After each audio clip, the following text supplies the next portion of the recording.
Hello, ladies and gentlemen, and welcome to the second episode of Book Talk, the show where we talk about books, obviously. Today we're here interviewing Equality, the main character of the book Anthem. Equality, go ahead and introduce yourself to the viewers. Good morning. My name is Prometheus. Oh, sorry, I got that wrong. I forgot about your new name. Prometheus, would you like to tell the viewers something about yourself? Yes. A few years back, I used to live in this dystopian town, and then I decided to escape with my wife. And now we live in an abandoned house in the middle of the woods, like normal people. Normal people, okay.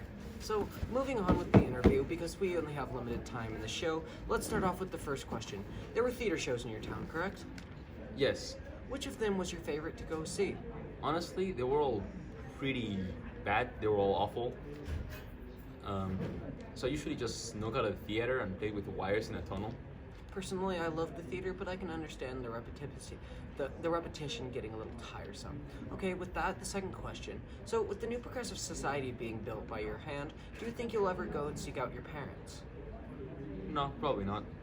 Why is that? What if there's a chance of them being alive? Well, I've never met them, so I don't really care much about them. You don't feel a biological bond? No. Interesting thoughts on that one. So let's move on to the third question. What's your most comfortable sleeping position? In a town where all you have to do is sweep streets, it's obvious that going to sleep could be an escape from the world. My favorite sleeping position is fetal position, but I always sleep on my back.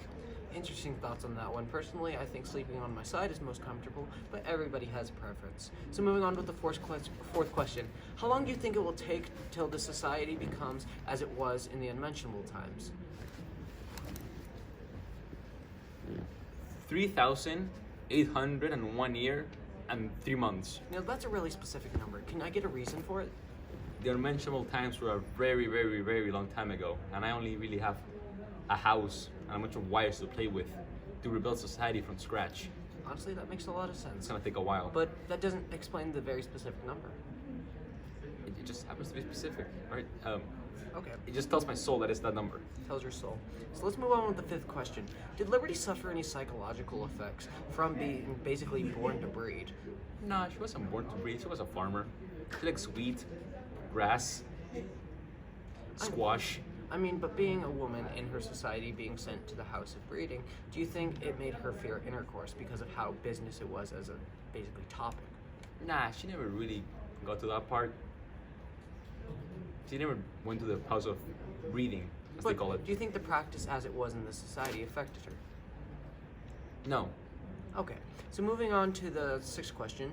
Do you respect the original creator of the light bulb? Obviously, you weren't the first, it had been discovered before, so do you think it was a revolutionary discovery, or what are your thoughts on it? Yes, Thomas Edison was a very, very good man who never stole any idea from someone, so I really respect him for his originality at all times. Bit of history humor on that one. It's not a joke, it's true. We can move on to the seventh question. Why was there such an attraction to Liberty at first? What was it that drew you to her as a potential mate? We met each other in a field, and we looked at each other in the eye, and we decided we liked each other right then and there.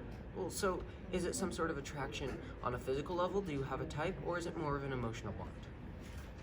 Yeah, I have a type. Gaia, or as you call her, in Liberty. Okay, so we'll move on to the eighth question. Are there any traditional aspects of your former life that you miss? No. So nothing that you would go back to? I'd burn the place to the ground if I could.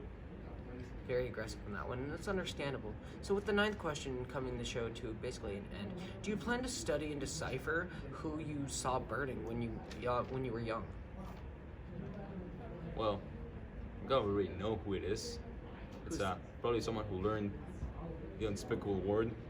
I mean, you got to think about it. A revolutionist like that at such an early time had to be somebody important. Will you discover them? Maybe their bloodline? Maybe. Probably not. You don't think it will be important to your research of rebuilding the society? It might be. So, moving on with the last question of the show, do you enjoy living in the forest more than the city that you came from? Yeah, I like living in the forest. There's nice nature. What aspects of this life do you prefer? The house, the aspect of not being controlled constantly, the individuality, the aspect of being able to choose who you mate with. Of course, those are all things we enjoy. But moving on with that, this is the end of our show. You've answered the 10 questions. You've been a great guest. Thanks for coming on to the show, Prometheus. And with that, this concludes the second episode of Book Talk. Thank you for watching, and tune in whenever we decide to film another episode. Goodbye.